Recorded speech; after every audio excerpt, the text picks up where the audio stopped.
اپنے ساتھیوں سے مشورہ کہ ہم جائیں اس گاؤں میں، وہاں کے ذمہ داروں سے مشورہ کہ ذمہ داروں نے کہا نہیں اس گاؤں میں جانا ٹھیک نہیں ہے، وہاں ایسے بھائی ہمارے ہیں جو پسند نہیں کرتے آنا اور بعض دفعہ وہ زیادتی بھی کر دیتے ہیں. ہم نے کہا ہم جائیں گے. کہنے لگے جو ہم گئے اس گاؤں میں، مسجد میں پہنچے تو کوئی بھائی آیا اور نے ہمارا بستر باہر نکالا. وہاں سے نکلے دوسری مسجد میں گئے، انہوں نے مسئلہ باہر نکالا. کہنے لگے ہم وہاں سے نکلنے کا جا کر کے ہم چوراہے پر ایک درخت تھا پیپل کا تھا، درخت کے نیچے بیٹھ گئے، چادر بچھائی اور تعلیم شروع کر دی اور دو ساتھیوں کو لگائے خدمت میں اور ان سے کہا کہ سبزیاں لے کر کے آؤ اور دال روٹی بناؤ یا سبزی روٹی بناؤ. اور ہم چند ساتھی جو ہیں وہ تعلیم کرنے کے لیے بیٹھ گئے. اس کے بعد ایک آدمی آیا کہ امام سے محروم، اس نے کہا آپ لوگ یہاں کیا کر رہے ہیں؟ انہوں نے کہا کہ کچھ نہیں کر رہے ہیں، دین دھرم کی بات کرتے ہیں، پرمیشن خدا کی بات کرتے ہیں. کہنے لگے میں بھی بیٹھوں، انہوں نے کہا کہ آپ بھی بیٹھو.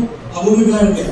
اور ایسے وقت میں حضرت مولانا عمر صاحب فرمایا کرتے تھے ایسے وقت میں فوراً تعلیم کرنی چاہیے، صلہ رحمی کی، غیر اعمال حلال صدقات کا وہ باب نکالنا چاہیے جس باب میں تعلیم ہوتی ہے کہ انسان کے ساتھ کیا رویہ اختیار کرے گا، رشتہ داروں کے ساتھ کیا رویہ اختیار کرے گا، مخلوق کے ساتھ. تعلیم شروع کر دی. تھوڑی دیر وہ سنتا رہا. کہنے کے بھائی مجھے تھوڑی دیر اجازت ہے، میں گھر جاؤں گا. چلا گیا وہ گھر.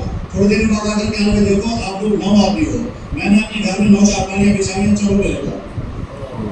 انہوں نے کہا بھائی ہم تو نہیں جا سکتے تو ہم تو یہی رہیں گے. کہنے لگے کیوں نہیں جا سکتے؟ کہنے لگے بھائی ہمارا مشورہ ہو رہا ہے. انہوں نے کہا وہ کیا ہو رہا ہے مشورہ؟ کہنے لگے ہم آپ سے میٹنگ کرتے ہیں، اس میٹنگ میں پہلے فیصلہ کرتے ہیں. کہنے لگا کرو میٹنگ. کہنے لگا اچھا ٹھیک ہے تم جاؤ. وہ چلا گیا. تھوڑی دیر میں پھر آیا. کہنے لگا کر لی آپ لوگوں نے میٹنگ؟ انہوں نے کہا ہاں جی کر لی میٹنگ. کیا فیصلہ ہوا؟ کہنے لگا فیصلہ ہوا ہم یہی بیٹھیں گے. اس نے کہا نہیں میٹنگ دوبارہ کرو، تم کو میرے گھر چلنا پڑے گا. کہنے لگے وہ پھر چلا گیا. تھوڑی دیر کے بعد آ کر اس نے کہا دیکھو میں نے وہاں سبزیاں بھی لائی ہیں، سٹوں پہ رکھا ہے، وہیں جا کے کھانا بناؤ. اور وہاں میں نے 9 چارپائیاں لگائی ہیں، آپ چارپائی میں بیٹھ کر پڑھی کتاب میں پڑھو.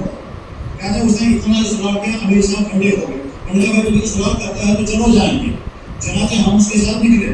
پہنچے اس کے گھر میں. اس کے گھر میں ایک طرف بھینسیں بندھی ہوئی ہیں، ایک طرف سے اس کے 20 بچے تھے اور صحن بہت بڑا تھا. اس نے چارپائیاں لگائی ہیں. چارپائی پر ہم لوگوں نے اپنے بستر رکھے، چادر بٹھا کر تعلیم شروع کی. اس کے بعد اس نے آ کر کہا بھائی آپ لوگ جو ہے نا وہ کوئی اذان بھی تو پڑھتے ہیں نا، وہ کوئی نماز بھی ہوتی ہے، وہ کہاں پڑھیں گے آپ کو؟ کہنے لگا بھائی آپ ہم کو اجازت دے دو، ہم وہ نماز آپ اسی صحن میں پڑھیں گے. کہنے لگا ہاں میری طرف سے اجازت ہے صحن میں نماز پڑھو. اب وہ اذان پڑھنی ہوتی ہے تو وہ کہاں پڑھو گے؟ لیکن وہ بھی ہم یہی پڑھیں گے. کہنے لگا نہیں وہ اذان تو تم لوگ بھائی میں پڑھتے ہو نا. کہنے لگا ہاں کہ ہم بھائی کہاں لائیں گے؟ کہنے لگا میں دیتا ہوں. وہ گیا مندر میں اور مندر والے سے کہا ایک بیگ تھوڑی دیر کے لیے دے دو، اور وہاں سے وہ مندر سے بیگ لے کر کے ان کو کہیں اس کا اذان پڑھا. کہنے لگا ہم نے اس کا اذان تو نہیں پڑھی. انہوں نے کہا نہیں ہم تو چونکہ تھوڑے سے لوگ ہیں اس لیے گھر میں مائک نہیں استعمال کرنا، ہم نے ویسے اذان پڑھی. 3 دن ہم نے کہیں گزارے.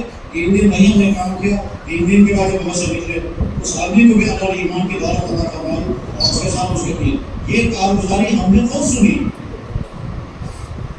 اور اس آدمی کو بھی میں جانتا ہوں جس نے کارگزاری سنائی. لیکن یہ کشمیر کا میرے بھائی دعوت کرنے کی محنت ارادہ کریں انشاءاللہ ہم دعوت و تبلیغ کے ساتھ لازمہ جڑیں گے. ابھی مطالبہ اگر نہیں کریں لیکن ارادہ کر کے رکھو. اور اس لیے ارادہ کر کے رکھو کہ خدا نخواستہ اگر کوئی آدمی بیمار ہو جائے تو کیا کرے گا؟ وہ طے ہے کہ وہ اپنا علاج کرے گا، چاہے بازار میں رہ کر کرے، چاہے یہاں سے آگے جموں جانا پڑے، اور چاہے خدا نخواستہ زیادہ خطرناک بیماری ہوئی تو دلی جانا پڑے، اور زیادہ ہو تو کہیں اور جانا پڑے، لیکن انسان علاج کرے گا. بس ٹھیک اسی طرح سے اللہ نے ہم کو ایمان عطا فرمایا. اس ایمان کو انفیکشن ہو گئے ہیں، اس ایمان کو بیماریاں لگ گئی ہیں، اس ایمان کے اندر کمزوریاں آ گئی ہیں. یہ ویکنس دور کرنے کے لیے ہمیں علاج کے لیے نکلنا ہے. اور علاج دعوت و تبلیغ کا چلتا پھرتا ہسپتال. اس ہسپتال میں جب دل ہوگے تو جناب اس کے نتیجے میں کیا ہوگا؟ ایک جان لازمہ تبدیلی آئے گی. اور تبدیلی کا تجربہ کیسے پتہ چلے گا؟ آپ نکل کر کے دیکھو 24 گھنٹے کے اندر تبدیلی آتی ہے. سوچ بدل جائے گی.